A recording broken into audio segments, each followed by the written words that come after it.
Good afternoon students.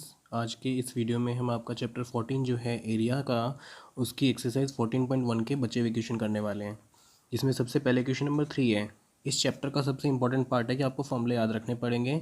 पिछले video में हमने सारे फॉर्मूले लिखे थे और उनको याद करने के लिए आपको मैंने बोला भी था कि याद करके रखना, ताकि किसी भी क्वेश्चन में आपको कभी कोई प्रॉब्लम ना आए। अगर आपको फॉर्मूला आता है तो आपके लिए क्वेश्चन बहुत इजी है, अगर नहीं आता तो आपके लिए क्वेश्चन हार्ड हो जाएगा। तो क्वेश्चन नंबर 3 क्या है, हमें क्वेश्चन में एरिया पहले से गिवन है। Area of trapezium A B C D, ए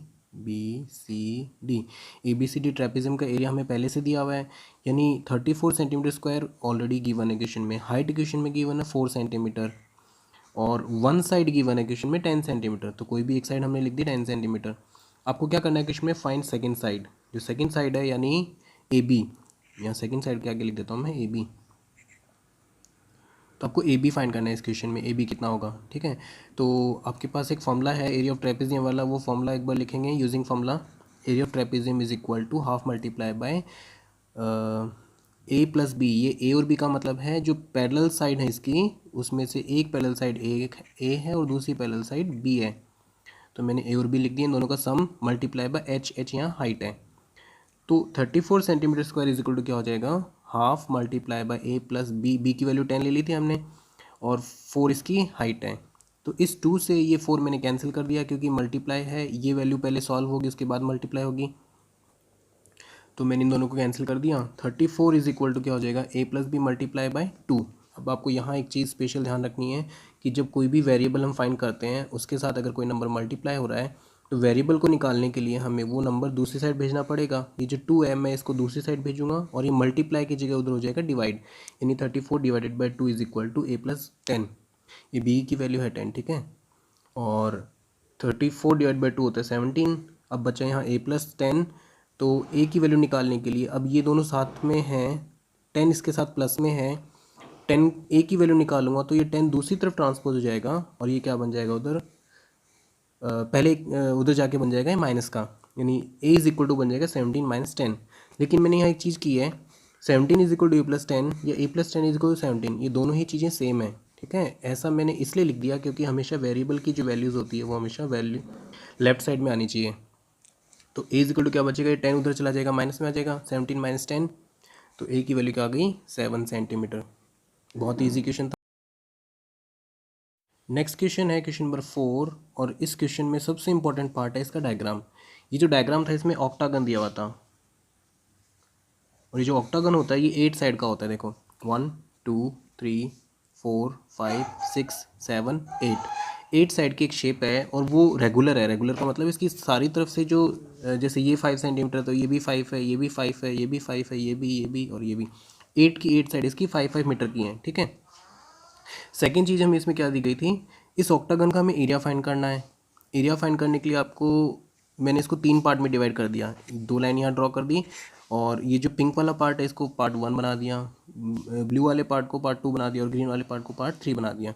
इन तीनों को अगर ऐड कर देता हूँ तो एरिया इसका फाइंड हो जाएगा। लेकिन इसमें हमें एक और चीज़ गिवन थी, वो क्या है, हाइट। जो यहाँ ट्रेपिज, देखो यहाँ ट्रेपिजियम बन रहा है,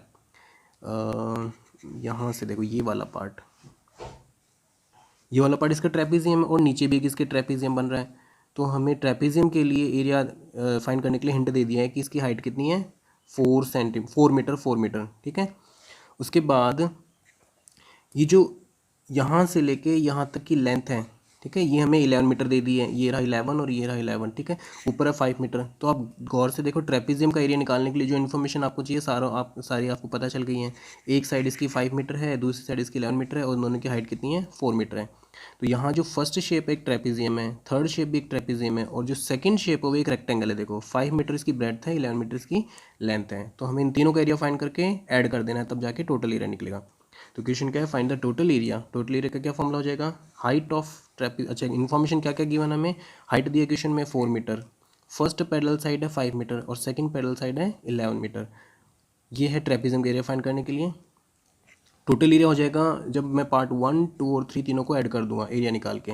पार्ट 1 और 3 तो ट्रेपेजियम है जैसा मैंने भी बताया था, और पार्ट 2 एक रेक्टेंगल है। Area of trapezium is equal to half multiply by A plus B multiply by 2। ये ए प्लस बी वो दोनों पैरेलल साइड हैं, एक 5 हो जाएगी, दूसरी 11 हो जाएगी।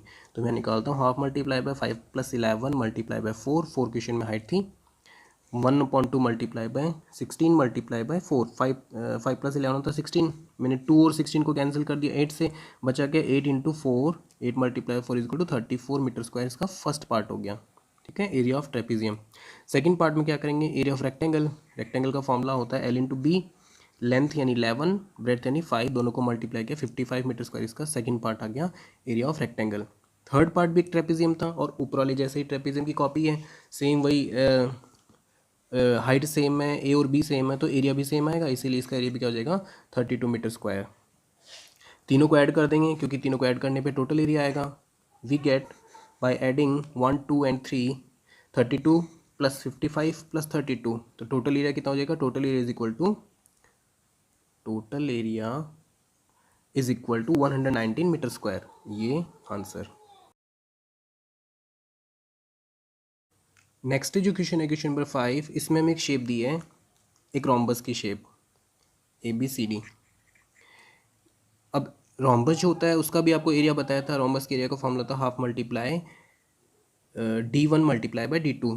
तो आपको सिर्फ इस क्वेश्चन में कुछ भी नहीं दिया, आपको दिया था कि जो एक डायगनल है रेड वाला जो मैंने यहाँ इंडिकेट किया हुआ है 12.5 का, फिर मैंने एक ब्लू वाला किया है वो 10.4 का।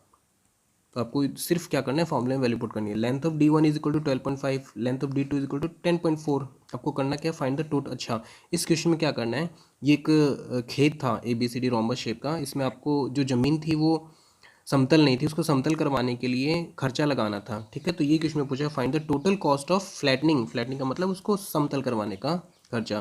तो वो खर्चे की रेट है 180 पर मीटर स्क्वायर, 180 पर मीटर स्क्वायर। इसका मतलब है 1 मीटर लेंथ और 1 मीटर ब्रेथ का जो एरिया अगर कोई साफ़ करवाएगा तो उसको 180 रुपीज़ देने पड़ेंगे। तो टोटल इसके खेत में कितना एरिया है उसी के हिसाब से इसके टोटल पैसे लगेंगे। तो टोटल कॉस्ट का फॉर्मूला क्या हो जाएगा, जितना एरिया है उसको मल्टीप्लाई कर देंगे उतनी उस रेट से, यानी 180 से। कितनी, यानी 1 मीटर स्क्वायर की कॉस्ट है 180, तो जो जितना एरिया आएगा उसकी कॉस्ट कितनी आ जाएगी, टोटल कॉस्ट आ जाएगी। तो सबसे पहले हम रोम्बस का एरिया फाइंड करेंगे। Area of rhombus is equal to half multiply by D1 multiply by D2। है तो बड़ा easy question. 1/2 multiply by 10.5 multiply by 10.4, 12.5 multiply by 10.4, दोनों को मल्टीप्लाई करेंगे आंसर आएगा 130, 130 मल्टीप्लाई बाय 2 आएगा 65 मीटर स्क्वायर। आप इसको मल्टीप्लाई करोगे या 130 को 2 से डिवाइड करोगे तो सेम आंसर आएगा। ठीक है, अब टोटल कॉस्ट निकालनी। कॉस्ट इज इक्वल टू क्या बताया था मैंने अभी, area multiply by rate. Rate क्या थी, 180 रुपीज़ लगते हैं 1 मीटर स्क्वायर के, यानी जिसमें 1 मीटर ये एरिया है 1 मीटर का, इसकी प्राइस क्या है 180, तो 65 की प्राइस क्या हो जाएगी 65 मल्टीप्लाई बाय 180, इसका आंसर आएगा 11,700 रुपीज़। ये आपका आंसर खत्म। क्वेश्चन नंबर 6 भी बहुत ही अच्छा क्वेश्चन है बड़ा सिंपल। इसमें 2 रोम्बस दिए हमें लगातार एक जैसे। अब आपको क्वेश्चन में दिया गया था कि यहाँ से लेके, मतलब इस जगह से लेके इस जगह की लेंथ है 18 सेंटीमीटर, और ये जो इसकी डायगनल की लेंथ है एक, ये है 4.5 सेंटीमीटर। ठीक है, यानी आपको ये लेंथ 4.5 सेंटीमीटर, यहाँ भी 4.5 सेंटीमीटर, यानी एक डायगनल की लेंथ आपको पता है। लेकिन टोटल लेंथ में से अगर आप, क्योंकि 2 थे तो इसका हाफ कर देंगे यहाँ तक, यहाँ से लेके यहाँ तक की लेंथ हो जाएगी 9 सेंटीमीटर। तो आपको डायगनल 1 और डायगनल 2 दोनों की लेंथ पता चल गई। तो बस क्वेश्चन में वैल्यू फॉर्मूला पुट करके और एरिया निकाल सकते हैं। तो length of D1 is equal to 9 centimetre, length of D2 is equal to 4.5 centimetre. Total area क्या हो जाएगा, अब क्वेश्चन में दोनों का एरिया निकालना है, ये 1 और 2। टोटल एरिया के लिए आपको रोम्बस का दोनों का एरिया निकाल के ऐड करना है। Area of rhombus 1 plus area of rhombus 2, लेकिन ये दोनों ही रोम्बस सेम थे, इसलिए आप क्या कर सकते हो, area of rhombus multiply by 2। Area of rhombus का फॉर्मूला क्या होता है, half multiply by D1 multiply by D2। तो टोटल एरिया निकालने के क्या करेंगे, जो उसका रोम्बस है यानी ये रोम्बस का एरिया है, इसको मल्टीप्लाई किससे करवा देंगे, 2 से मल्टीप्लाई करवा देंगे। तो 2 multiply by 1/2 multiply bye 9 multiply by 4.5, इस 2 से ये 2 कैंसिल हो जाएगा, बचा क्या सिर्फ 9 मल्टीप्लाई बाय 4.5, और 9 मल्टीप्लाई 4.5 होता है 40.5 सेंटीमीटर स्क्वायर। ये आपका 6 क्वेश्चन का आंसर। नेक्स्ट है क्वेश्चन नंबर 7। क्वेश्चन नंबर 7 जो है वो भी एक फील्ड से रिलेट करता है, खेत से रिलेट करता है। ABCD किसी का खेत है और उस खेत में हमें, देखो उस खेत की इन्फॉर्मेशन में हमें दिया था diagonal AC is equal to diagonal है, यानी उसके एक वर्टेक्स से A से C को मिलाता है। इसकी लेंथ है क्वेश्चन में 220 मीटर, यानी मैं लिख देता हूँ 220 मीटर इसकी क्या है लेंथ है। अब आपके पास क्वेश्चन में, इस क्वेश्चन में क्योंकि ये क्वाड्रिलेटरल था और क्वाड्रिलेटरल का जो एरिया का फॉर्मूला होता है उसके लिए हमें क्या चाहिए, डायगोनल चाहिए और जो परपेंडिकुलर बनते हैं, ठीक है, डी पॉइंट से एक परपेंडिकुलर बनेगा डायगोनल पे, बी पॉइंट से एक परपेंडिकुलर बनेगा डायगोनल पे। तो इन दोनों की लेंथ हमें दी है, एक लेंथ हमारी 80 सेंटीमीटर है, एक लेंथ हमारी 130 सेंटीमीटर है, सेंटीमीटर सॉरी मीटर है, 130 मीटर एंड 80 मीटर, क्योंकि खेत है तो इसकी लेंथ मीटर में होगी। अब आपको क्या करना है क्वेश्चन में, एरिया फाइंड करना है। एरिया का तो सिंपल सा फॉर्मूला है, so area is equal to क्या हो जाएगा, 1/2 multiply by D multiply by sum of, अब ये जो फॉर्मूला है इसको ध्यान से समझना, सम ऑफ ये जो साइन होता है ये परपेंडिकुलर का साइन होता है, यानी ऐसी लाइन जो दूसरी लाइन पे 90 डिग्री का एंगल बना है उसको परपेंडिकुलर कहते हैं। ऑन डायगोनल, देखो यहाँ डायगोनल पे बना रही है, ए सी डायगोनल है उस पर यहाँ 90 डिग्री का एंगल बना रही है और बी लाइन भी है 90 डिग्री का एंगल बना रही है, तो दोनों इसके क्या हो जाएंगे, परपेंडिकुलर हो जाएंगे और इन दोनों का सम करना है। तो डायगोनल क्वेश्चन में हमारे पास 220 है, फर्स्ट परपेंडिकुलर 80 सेंटीमीटर का, सॉरी देखो मैंने गलत कर दिया, ये 80 मीटर आएगा, यहाँ इसको मिटा देते हैं, 80 मीटर आएगा, ठीक है, 80 मीटर एंड 130 मीटर दोनों। अब क्वेश्चन में एरिया क्या हो जाएगा, एरिया का फॉर्मूला लगाएंगे, हाफ मल्टीप्लाई बाय D1 या D multiply by sum of perpendiculars, तो 80 और 130 का सम होता है 210 और एक डायगोनल से तो 110 मल्टीप्लाई 1/2, 2 को और 220 को कैंसिल कर दिया, 110 आया। यहाँ आपको मुझे एक चीज़ सिखानी थी कि जब आपके पास क्वेश्चन में ऐसे डिजिट आ जाए जिनके लास्ट में जीरो आता है, जिनके मल्टीप्लाई में लास्ट में जीरो आता है, तो जितने जीरो टोटल हो रहे हैं उतने लास्ट में लिख दो। यानी इस क्वेश्चन में 2 जीरो हो रहे हैं तो लास्ट में मैंने आंसर में 2 जीरो लगाएंगे, आंसर के लास्ट में 2 जीरो लगेंगे। बच्चा के 11 मल्टीप्लाई बाय 21, तो आपको यहाँ एक ट्रिक सिखाता हूँ, एक मेथड सिखाता हूँ कि किसी भी नंबर को 11 से मल्टीप्लाई करना हो तो क्या करेंगे। 21 को 11 से मल्टीप्लाई करना है तो ये जो दोनों नंबर हैं दोनों को सेपरेट लिख दो अलग अलग, और इन दोनों के बीच में इन दोनों का सम लिख दो 2+1। देखो मैंने यहाँ कर रखा है 21 2+1, तो 1 का 1 रह जाएगा, 2+1 हो जाएगा 3 और ये 2 का 2 रह जाएगा। तो क्वेश्चन में 11 मल्टीप्लाई बाय 21 का आंसर क्या आएगा, 231। तो यहाँ मैं लिखूँगा 11 मल्टीप्लाई बाय 21 231 और लास्ट के जो 2 जीरो थे वो यहाँ लगा देंगे, तो हमारा आंसर हो गया 23,100 centimetre square, sorry metre square, फिर यहाँ गलती हो गई, ये आएगा आंसर मीटर स्क्वायर। ये आपका लास्ट आंसर।